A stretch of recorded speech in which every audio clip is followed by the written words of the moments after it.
been experiencing nagging upper and neck back pain with a lot of stiffness and tension, and sometimes it turns into sharp pain along with some shooting pain running down your arm.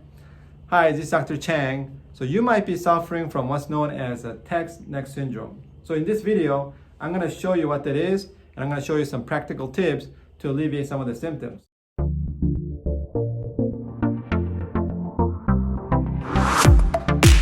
So the text neck syndrome is a syndrome associated with excessively looking down at handheld devices like smartphones or like these tablets, and can lead to muscle strain, the cervical herniated disc, and eventually to degenerative disc disease. So now let's think about this for a second. So if you're bending your head down for like 1 degree, you're adding about 1 pound of pressure in your neck and upper back area. So let's say if you're looking down at the phone like normally you do, that's about 60 degrees. So that's equivalent to putting 60 pounds of pressure on your neck and upper back area. And that's also approximately the weight of an 8-year-old child.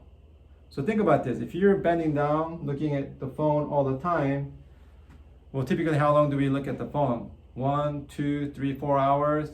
I mean, many hours, right? So I'm gonna show you some simple techniques, okay? Simple home exercise you can do it at home to alleviate and start to reverse or correct the posture associated with the text neck syndrome. First exercise I'm gonna share with you is called the neck extension exercise. This is really simple. All you have to do is basically you just have to tip your head backward, and you can use your thumb to kind of push your head back to give a little stretch, and hold it there for about 10-20 seconds. The more you do it is better. However, if you feel any pain or discomfort, make sure you stop. Next set of exercise is called the neck hanging exercise. So you can do this either on any kind of table like the one I have at our office, or you can do it on your bed. So this is how it looks. And pretty much just drop your head down and let it just dangle off the table, right? And you just stay there for however long you can do it. If you feel any pain or dizziness, please stop.